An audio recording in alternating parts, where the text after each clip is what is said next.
Dr. Frank Furedi is an author and broadcaster and is an emeritus professor of sociology at the University of Kent and Canterbury, and also a visiting professor at the Institute of Risk and Disaster Reduction at the University College London. He's the author of more than 20 books, and during the past 20 years, he has devoted his time to an exploration of cultural developments that influence the construction of the contemporary risk consciousness. His two influential books are The Culture of Fear and The Paranoid Parenting, which investigated the interaction between the risk of consciousness and the perceptions of fear, trust relations, and social capital in contemporary society. His book, How Fear Works, The Culture of Fear in the 21st Century, is going to be published this year in June. Furthermore, his studies on cultural life have run parallel with his exploration of the problem of cultural authority. Since his Authority, A Sociological History, published by the Cambridge University Press in 2013, he has also published a study of the First World War, Still No End in Sight, which interprets this event as a precursor to today's culture wars. He has recently published Populism and the Culture Wars in Europe, the conflict of values between Hungary and the European Union.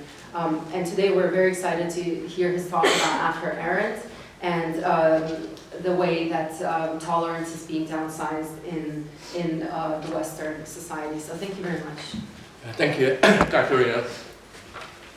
I'm really pleased to be here because at the moment I'm involved in this project which will take me probably the rest of my life to finish, which is basically to kind of go over and rethink many of the political categories and the concepts we use as a way of trying to tease out how we make sense of public life in the 21st century.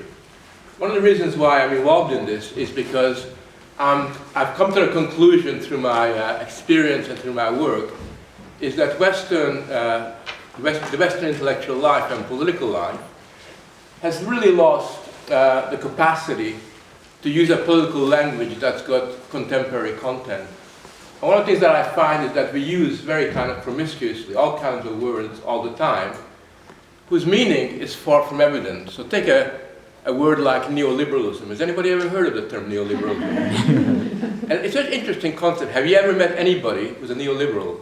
Said, they don't exist, right? There's no such thing as a self-identified neoliberal person. Have you ever heard the word politically correct? Yes. Have you ever met anybody who says, I'm politically correct? You know, you don't meet people like that. You know, we talk about identity politics. You know, I've yet to meet anybody who says, I'm a real identitarian politician, and I'm really kind of signed up to it. And a lot of the language that we're using is not only imprecise, but it's totally words that we attribute to other people. You know, it's a bit different in the 20s. You know, if you called somebody a fascist, they would say, yes, I'm a fascist, and they were proud about being a fascist, and they will give you a whole theory of fascism as to why they were fascists. You met communists, you know, you didn't have to accuse them of being communists. They identified as communists. It really meant something very, very real towards them. I think today we find that the political vocabulary that we use is a little bit different. And, you know, just as you were finishing earlier on, I came here and I heard you were talking about tolerance. And actually, it really struck me that you were using tolerance in a way that David Cameron uses it, because David Cameron talks about passive tolerance, as a way of being nice to people, as a way of tolerating people in a kind of colloquial, you know, sort of street way.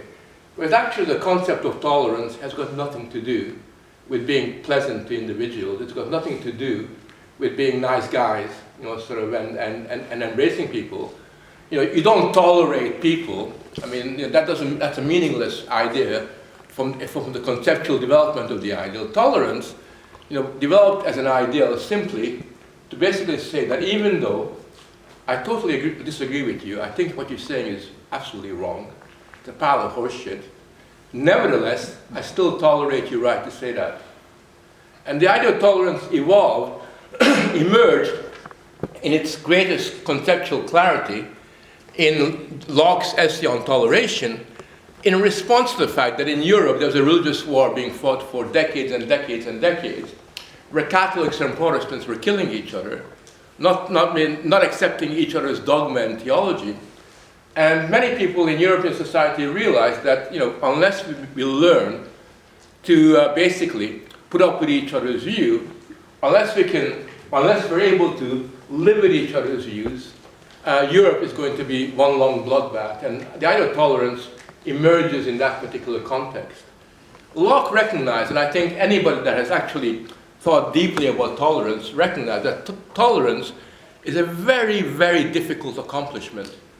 It's really difficult to be tolerant of views that you hate, right? And yet, this was an issue for Catholics and Protestants. They had to put up with views that they believed will take you to hell. You had to live with those kinds of ideals. That's what tolerance really meant.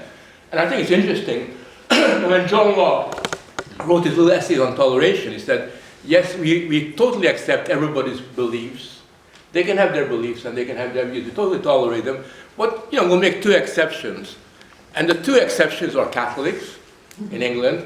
And the reason why we couldn't tolerate Catholics, their views, is because their loyalty was not to England but to Rome. And of course, we couldn't tolerate atheists because they were loyal to no one. So even the liberal Locke had this kind of double standard in relation to that. But the important point to remember is what tolerance ultimately is about, and to me it's the foundation of all freedoms, is the recognition that people ought to have the right to act in accordance with their conscience. They ought to have the right to have that sensibility about the world, and also to express those in public. It is really a very foundational ideal. Now, to me, what's exciting about tolerance, and the reason why I'm an absolutist when it comes to tolerance and tolerating any views whatsoever, is because tolerance is intimately linked to the moral virtue of being able to make independent judgment. I think independent judgment, the capacity to judge each other and each other's ideas, has been one of the central drivers of freedom throughout the human experience from the Greek onwards. And the importance of judgment and implicitly of tolerance was already recognized before Locke. If you read, I don't know if any had the chance to read Aristotle on the question. If you read Aristotle's ideal on phronesis, his virtue of phronesis, which is really about practical wisdom of judging and understanding that our humanity, our humanness comes into its own, it kicks in when we judge. But if you make a jump from Aristotle, you read, for example, Pierre Bayle, the skeptic. I mean, Bayle is wonderful on the whole idea of making judgment and the importance of just not taking things for granted. That's the whole foundational element of that modern skepticism that he puts forward. It's in Spinoza. Already in Spinoza, you have this kind of early attempt to grapple with ideals that will be subsequently developed in the liberal tradition of Locke. And latterly, it will continue on in the 19th century. So the importance of independent judgment as a kind of moral virtue that was foundational for the exercise of freedom was something that we've been struggling with for many, many centuries. And I would venture that it's a struggle that will never end, for the very simple reason that freedom is never just an accomplishment that is there forever. Every generation will have to sort of wage a struggle for freedom, because freedom only comes into its own through living it. It's something that we've learned both through philosophy but also through the political experience of the last kind of few centuries. And the crucial element of that is the capacity to judge, the capacity to make statements about each other's ideas. And that's something that I think we need to kind of really reflect on. And I think the reason why I think it's become such an important question is because, unfortunately, in the context of Western culture, particularly Anglo-American culture, what has happened is that the idea of judgment has become seen as being irrelevant. Sometimes we use the word judgment in a way that implies that judgment is not only irrelevant, but it's bad. And the virtue that we think is really important for us in Western societies is non-judgmentalism, not being judgy. Have you ever heard non-judgmentalism as a concept? It is celebrated and it's institutionalized everywhere, from the European Union to UNESCO to the United Nations to every university website that I've seen. Unlike you on a Saturday night, I have a very sort of sad social life. I don't go out like you guys. I stay at home and I look at university websites. That's my idea of a good time. So I kind of look at those websites and I see, St. Andrews University saying, please come to St. Andrews University. We give you a non-judgmental environment.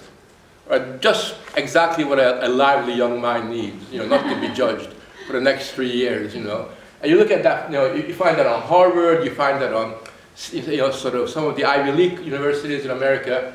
They all think that being non-judgmental is a really good thing. And in fact, there is a sense in which the idea of tolerance is often seen as being a kind of non-judgmental act. Tolerance is a non-judgmental accomplishment. And some people actually use the weird kind of combination of non-judgmental tolerance. And this was really kind of brought home to me a few years ago when David Cameron, our very important political theorist and philosopher, also a prime minister, made a little speech. And in this little speech, he made the point, he argued, expressed it absolutely clearly, he said, for too long, Britain has been a passively tolerant society, saying to our citizens, as long as you obey the law, we will leave you alone. And he basically said, passive tolerance meant that we have to stand neutrally between different values. Now, I don't know where he got this idea that, first of all, tolerance is passive, because tolerance doesn't make any sense as a passive kind of accomplishment. Tolerance involves action. It involves you going out and making judgments about the statements that you encounter. To be genuinely tolerant means that you don't lie back and say, "Oh, that's your idea. That's really interesting." It's a sort of that's not what tolerance is. Tolerance means, how could you say that? Right? How could you say such an utterly sort of wrong thing? What gives you the right to say this? It means being involved in an engagement. It means criticizing. It means questioning. It means trying to expose the untrue